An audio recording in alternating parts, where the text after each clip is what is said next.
स्थान ग्रहण कर चुके हैं। मैं मंच पर आमंत्रित कर रहा हूं इस संस्था की रीढ़ की हड्डी हमारे समाज रत्न श्री सुभाष जी ओसवाल, जिन्होंने अपने जीवन में इस सेवा के प्रकल्प को आगे बढ़ाने का लक्ष्य निर्धारित किया। उन्होंने कहा कि मैंने अपने 50 साल के सामाजिक जीवन में समाज से बहुत कुछ लिया है, बहुत कुछ पाया है, और इस समय मैं अपने जीवन में सेवा का ऐसा प्रकल्प करना चाहता हूं जो युगों युगों तक मानव सेवा का पर्याय बने और दिल्ली शहर में भगवान महावीर के नाम पर एक सुपर स्पेशलिटी हॉस्पिटल बने। मैं आमंत्रित कर रहा हूं स्वागत अभिनंदन भाषण के लिए आदरणीय श्री सुभाष ओसवाल जी मंच पर आएं और अपना स्वागत अभिनंदन।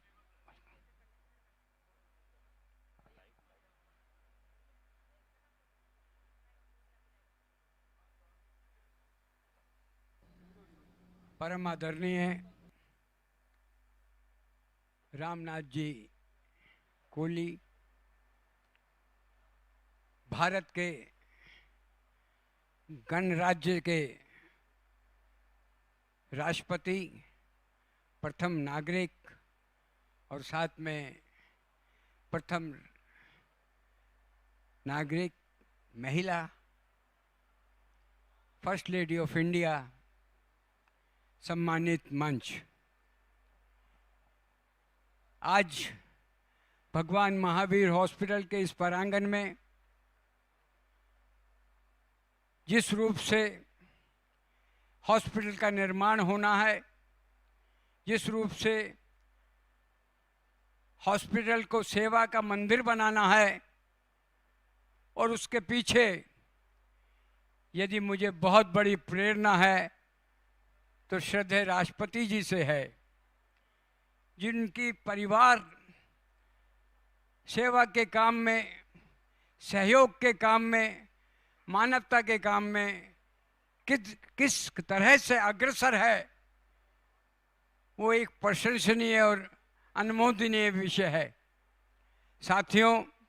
भगवान महावीर हॉस्पिटल महासती मोहन देवी जैन शिक्षण संस्थान, जिसके संस्थापक डॉक्टर दौलत सिंह जी कोठारी पद्म विभूषण, उनके सानिध्य में हमने आज से 30 वर्ष पहले इस प्रांगण में महामहिम भारत के राष्ट्रपति को लेकर आए थे। उन्होंने शिलान्यास रखा था, लेकिन अब इस कोरोना महामारी के देखते हुए सारे जैन समाज के साधुओं ने एक मुझे प्रोत्साहन दिया, आशीर्वाद दिया, चाहे श्रद्धेय आचार्य शिव मुनि जी, नित्यानंद जी महाराज, महाश्रवण जी, नए पद्म सागर जी, प्रज्ञा सागर जी और नम्र मुनि जी, और वर्तमान में यहाँ विराजित परम श्रद्धेय आचार्य प्रज्ञा सागर जी,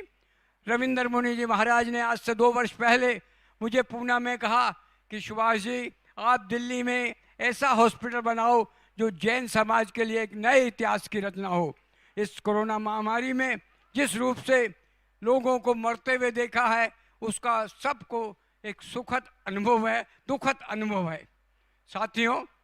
आज हम इसी कल्पना को लेकर ये 12 मंजिल का एक बहुमारत इमारत हमारे परम साथी और सहयोगी मेरे श्री रघुनाथ प्रसाद जी, मैं चाहता हूँ एक मिनट खड़े हो जाएं, इन्होंने सबसे पहले मुझे आश्वासन दिया कि सुभाष ओसवाल जी, आप इस बिल्डिंग को बनाइए, जितना खर्च होगा 40 करोड़ 50 करोड़ चिंता मत करना, लेकिन ये सेवा का ऐसा मंदिर बनना चाहिए जो अभूतपूर्व हो, यहाँ पर साधु साध्वी और हर साधारण व्यक्ति को इतना अच्छा ट्रीटमेंट मिले कि यहाँ से वो खुश होके जाए। साथियों, उसी कल्पना को लेकर, उसी भावनाओं को लेकर हम इस यज्ञ में निकले, और हम सबसे पहले जटिया जी के पास गए, और जटिया जी को हमने ये, क्योंकि पिछले 30 वर्षों से जटिया जी मेरे साथ जिस रूप से जुड़े हुए हैं, सारा जैन समाज और सारा देश अच्छी तरह जानता है। हर गतिविधि में वो मेरे सहयोगी और सहभागी बने हैं, केवल सेवा के कार्य में। मैं साथियों ये एक बात कहना चाहता हूँ, जब ये योजना को शुरू किया तो हम राष्ट्रपति जी के पास गए, और किस रूप से राष्ट्रपति जी ने हमारा यहाँ आना स्वीकार किया, उसके लिए आप हृदय से इनका ताली बजा के अभिनंदन करें। कहते हैं मेरे जीवन का सौभाग्य होगा कि मैं भगवान महावीर हॉस्पिटल की पुनः नवीकरण का करने का मुझे अवसर मिलेगा। ये है भारत के राष्ट्रपति की सोच। जिस देश का ऐसा राष्ट्रपति हो तो मैं समझता हूँ मोदी जी का जो संकल्प है और सोच है कि हर क्षेत्र में एक शिक्षा के साथ चिकित्सा भी एक ऐसी अभूतपूर्व होनी चाहिए, कोई रोगी किसी रूप से कहीं असहाय ना बने, उसको तकलीफ ना हो। आज हमारी इस सभा में यहाँ श्रद्धेय आचार्य प्रज्ञा सागर जी, आचार्य शिव मुनि जी महाराज के परम शिष्य श्रद्धेय सुभद्र मुनि जी महाराज, राजेंद्र मुनि जी महाराज, आशीष मुनि जी महाराज, रविंद्र मुनि जी महाराज और साधु विवृंद जिस रूप से पद यात्रा करते हुए यहाँ पर आए हैं, मैं उनका सबका भी इस मंच की ओर से स्वागत करता हूँ, अभिनंदन करता हूँ। राष्ट्रपति जी से पिछले दिनों मिलने का अवसर हुआ तो साध्वी जी ने, ज्ञानमती जी ने दर्शन करने आना था, तो उस समय मैं भी वहाँ था। तो कहा गया कि ज्ञानमती जी को पैदल आना पड़ेगा, क्यों नहीं मैं जाकर वहाँ दर्शन कर लूँ। ऐसी सोच, ऐसा व्यक्तित्व। और आज इस